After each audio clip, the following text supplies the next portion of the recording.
In many areas of the country, house prices are starting to come down. This has many home buyers considering their home buying options again. Well, looky here.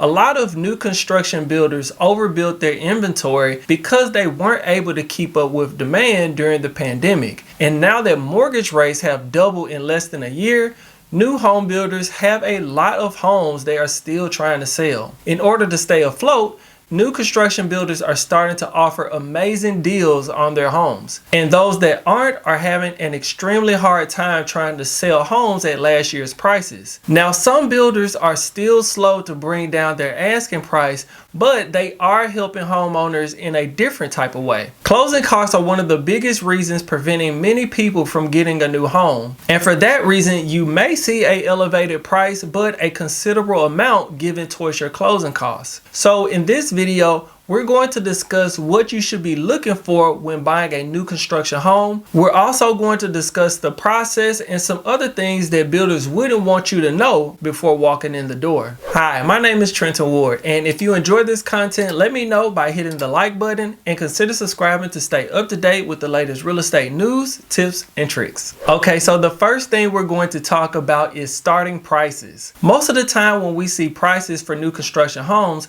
it won't be what you will end up paying. The price you see will be what's called the base price for the home. That translates to getting a home without many, if any, upgrades. You can think of this like having carpet throughout the house instead of hardwood floors. Or another common one would be laminate countertops instead of granite or quartz. One thing you can look out for is a plus sign next to the price.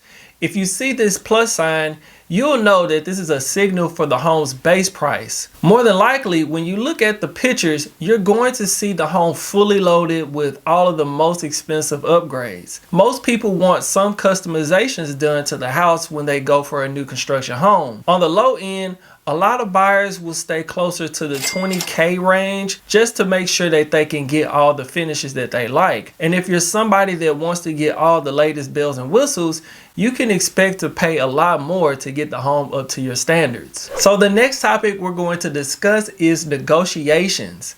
During the past couple of years, it seemed like home builders were increasing their base prices every month or so. The price just went up. And you can't really blame them. There were so many people trying to buy homes, they couldn't keep up with demand. Some builders even went as far as creating lottery drawings just to give people the opportunity to purchase one of their homes. Come again? But those days have swiftly passed. New home builders are now coming back to the negotiation table. So if you've had your eye on one of these homes from a particular builder, there may be some room for you to get a better deal. If you're needing more assistance on the closing cost side, you may find some room for negotiations there as well. Going for a new construction home is one of the best ways to get a ton of money in closing costs. But just be careful though, the money they give you for your closing costs just might offset the fees they're charging you. It's always best to run the deal they're providing you by a third-party lender. It's hard to truly say if you're getting a great deal if you don't have anything to compare it to. So having a side-by-side comparison will give you a better chance at getting the best loan. So now we're going to get into build times. The amount of time it takes to build a home varies from builder to builder and from home to home. In an ideal world, your home will be ready by the time the builder tells you when you go under contract. But in reality, it rarely happens that way. There are so many things that can happen to push your closing date back, and a lot of them will be out of the hands of your builder. For instance, supply chain issues are still plaguing the housing industry just like many other industries. If for some reason there is a shortage of wood, the builder has no other option but to stop building your home depending on what stage they're in. But where does that leave you? Well, depending on how your contract is written, you can expect to wait until the builder has the ability to start building homes again, and if you want to back out, there's a good chance you will lose your earnest money deposit. So if you're waiting to get something built, make sure you leave enough room for errors and delays. The longer timeline you're given, the more issues can arise.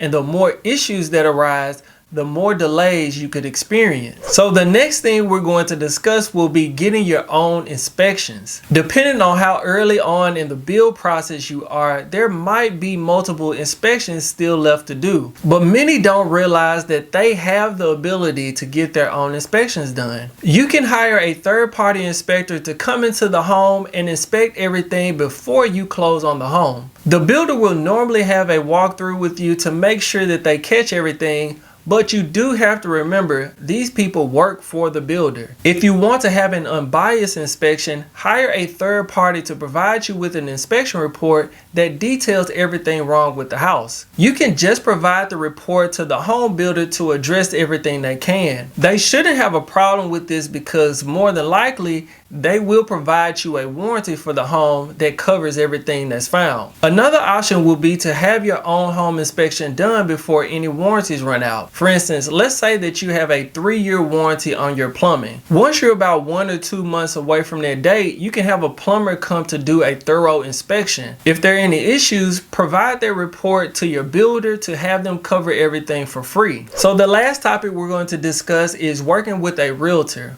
When you're buying a home, the seller is normally the one that pays for you to have someone represent your best interests throughout the entire process. And this process is pretty similar when it comes to buying new construction. The key difference here is that the builder gets to save money if you don't have a realtor representing your best interests. I think I'll keep the money.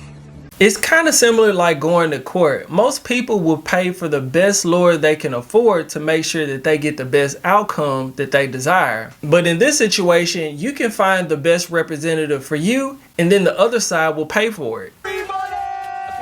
And if you don't choose one, they will happily keep that money and allow you to defend yourself. Getting a realtor early on will help smooth out the process for you. They should be able to help you avoid some costly and timely mistakes to make your experience more enjoyable. They will also be able to help you get the best deal possible so you aren't overpaying for a home. Okay, so these were just a few of the things that you should know before and during the process of buying new construction. If there are any things that you feel like I missed or you have any other questions, feel free to drop me a comment below. If you've enjoyed the content, let me know by hitting the like button and consider subscribing to stay up to date with the latest real estate news, tips, and tricks. If you have any real estate needs, feel free to reach out to me. My contact information will be in the description below.